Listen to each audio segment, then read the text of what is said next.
கிறிஸ்துவுக்குள் அன்பானவர்களே, இயேசு கிறிஸ்துவின் இனிதான நாமத்தினாலே உங்களுக்கு என் அன்பின் வாழ்த்துதலை சொல்லிக் கொள்கிறேன். கர்த்தருடைய பெரிதான கிருபையால் இந்த புதிய மாதத்தை காணும்படி செய்த தேவனுக்கு நன்றி செலுத்துவோம்.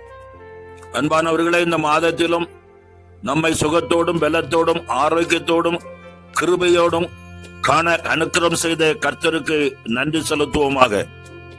இந்த புதிய மாதம் எல்லாவிதமான நன்மையினால் தேவன் உங்களை முடிசூட்டுவாராக. உங்களையும் உங்கள் குடும்பங்களையும் ஆசீர்வதித்து வர்த்திக்க பண்ணுவாராக என்று சொல்லி கர்த்தருடைய ஊழியக்காரனாய் உங்களை ஆசீர்வதிக்கிறேன். இந்த மாதம் தேவன் கொடுக்கும் வாக்குத்தத்த வார்த்தை ஆகாய் தீர்க்க தரிசன புஸ்தகம் 2ஆம் அதிகாரம் 23ஆம் வசனம். சேனைகளின் கர்த்தர் சொல்கிறார், செயத்தேலியனின் குமாரனாகிய செருபாவேல் என்னும் என் ஊழியக்காரனே, உன்னை நான் அந்நாளிலே சேர்த்து கொண்டு உன்னை முத்திரமுதரமாக வைப்பேன் என்று கர்த்தர் சொல்லுகிறார். நான் உன்னை தெரிந்து கொண்டேன் என்று சேனைகளின் கர்த்தர் உரைக்கிறார் என்று சொல் என்றார். அன்பானவர்களே, தேவனுக்கு மகிமை உண்டாவதாக. இந்த மாதம் அவர் உங்களை தெரிந்து கொண்டிருக்கிறார் என்பதை மறந்து விடாதீர்கள். அன்பானவர்களே, பாபிலோனிலே வளர்ந்த ஒரு யூத தலைவன் தான் இந்த செருபாபேல். செயத்தியேலின் குமாரனாகிய செருபாபேல் பாபிலோனில் 70 ஆண்டுகள் சிறைப்பட்டிருந்த இஸ்ரவேலர்களை 3 விதத்திலே தேவன் விடுதலையாக்கினார். 3 தலைவர்களின் கீழ் அவர்களை விடுதலையாக்கினார். முதல் விடுதலையை செருபாபேல் தலைமையில் விடுதலையாக்கி அழைத்து சென்றார். இரண்டாவதாக எஸ்ராவின் தலைமையில் விடுதலையாக்கப்பட்டு அழைத்து வரப்பட்டார்கள். மூன்றாவது நெகேமியாவின் தலைமையில் புறப்பட்டார்கள்.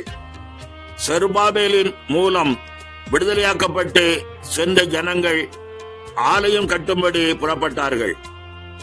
செருபாபேலின் தலைமையில் கிளம்பின ஜனங்களை பார்த்து சொன்ன தீர்க்க தரிசன வார்த்தை தான் ஆகாய் 2:23. அதிலே ஆண்டவர் சொல்கிறார், செருபாபேலே, தன்னுடைய ஊழியக்காரன் என்றும் நான் உன்னை சேர்த்துக் கொள்வேன் என்றும் உன்னை முத்திரமோதிரமாக வைப்பேன் என்றும் கர்த்தர் தெரிந்து கொண்ட தம்முடைய தாசனை பார்த்து சொல்கிறார். எனக்கு அன்பானவர்களே, முதலாவது கர்த்தர் தெரிந்து கொண்ட தம்முடைய பிள்ளைகளை அவருடைய ஊழியக்காரன் என்று சொல்கிறார். நீங்கள் தேவனுடைய வேலையை செய்கிறவர்கள், அவருடைய பணிகளை செய்கிறவர்கள் என்று கர்த்தர் சொல்கிறார். இந்த மாதம் தேவனுடைய பணியை நீங்கள் செய்ய போகிறீர்கள். அதற்குரிய கிருபையை உங்கள் மீது வைக்கிறார். எந்த விதத்திலாவது அவருடைய ஊழியத்திற்காக உழைக்க போகிறீர்கள். 1 பேதுரு 2:9 சொல்லப்பட்டபடி அவருடைய புண்ணியத்தை அறிவிக்கும்படி நம்மை தேர்ந்தெடுத்திருக்கிறார். நாம் அவருடைய சொந்த ஜனம், பரிசுத்த கூட்டத்தார் என்பதை மறந்து விடாதீர்கள். இரண்டாவது, அந்நாளில் உன்னை சேர்த்து கொண்டேன் என்று சொல்கிறார். அவர் நம்மை அவருடைய பிரசன்னத்துக்குள் சேர்த்து கொண்டே அரவணைக்க விரும்புகிறார். அது மட்டுமல்ல, அவருடைய ஆளுகைக்குள் வைத்து உங்களை ஆசீர்வதிக்க விரும்புகிறார். இந்த மாதம் முழுவதும் அவருடைய பிரசன்னத்தை விட்டு வெளியே போய்விடாதீர்கள்.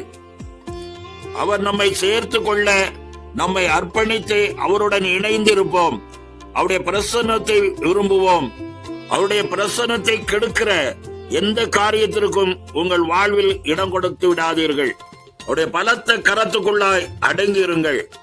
மூன்றாவது, நான் உன்னை தெரிந்து கொண்டபடியால் உன்னை முத்திர மோதிரமாக வைப்பேன் என்று சொல்கிறார்.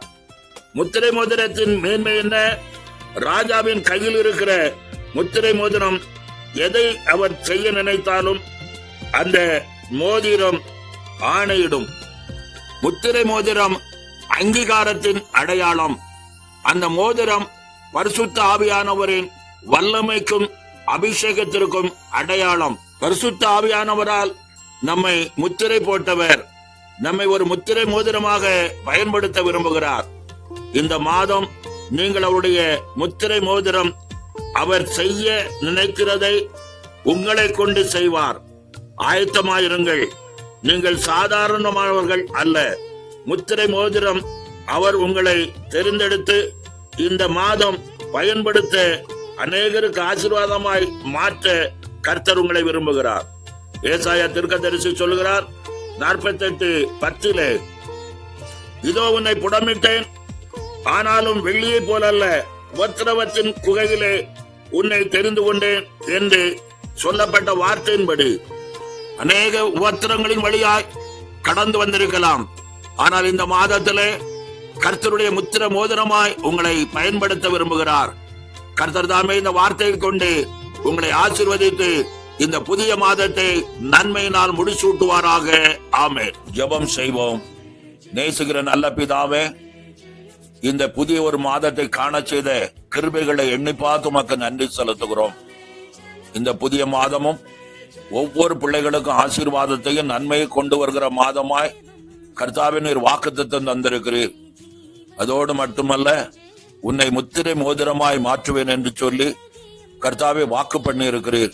இந்த நாட்களிலே அநேக போராட்டத்தின் மத்தியிலும் பிரச்சனை மத்தியில் கடந்து வந்தாலும் கர்த்தாவே நீர் புடமிட்டு ஆசீர்வதித்து முத்திரை மோதிரமாக எடுத்து பயன்படுத்தும்படியாய் நான் செபிக்கிறேன். உன்னத கிருபையின் ஆசீர்வாதங்கள் இந்த புதிய மாதத்திலே ஒவ்வொரு குடும்பத்தையும் ஒவ்வொரு தனி நபரையும் சூழ்ந்து கொள்ளும்படி செபிக்கிறோம். யாரெல்லாம் இந்த வார்த்தைகளை கேட்டார்களோ, இந்த வார்த்தையை கேட்டு அதன்படி நடந்து ஜெயம் பெற்று உமக்கு சாட்சியா நிற்க கர்த்தர் உதவி செய்யும்படி செபிக்கிறேன். பலவிதமான போராட்டங்கள், வியாதிகள், பாடுகள், கஷ்டங்களில் வழியாய் கடந்து வருகிற பிள்ளைகளுக்கு நீர் விடுதலையின் தேவனாய் இருந்து கர்த்தாவே ஜெயமெடுத்து கொடுக்கும்படியா நாங்கள் செபிக்கிறோம். மேலான நாம மகிமைப்படட்டும். உன்னத கிருபை ஒவ்வொரு பிள்ளைகளையும் சூழ்ந்து கொள்ளட்டும். கர்த்தாவே, ஒவ்வொரு குடும்பத்திலும் உம்முடைய சமாதானத்தின் ஆளுகையும் ஜெயத்தின் விடுதலையும் சூழ்ந்து நிற்கும்படியா நாங்கள் செபிக்கிறோம். எல்லா மகிமைங்க நமக்கு செலுத்துகிறோம். அந்தகார சக்திகளை மேற்கொண்டு அந்தகார சக்தியின் கிரியைகளை அதம் பண்ணி ஜெயமுள்ள வாக்குத்தத்தத்தை உடைய கரத்திலிருந்து எடுத்து கொடுத்து பிள்ளைகளை ஆசீர்வதிக்கிறோம். நல்ல பிதாவே. ஆமேன், ஆமேன்.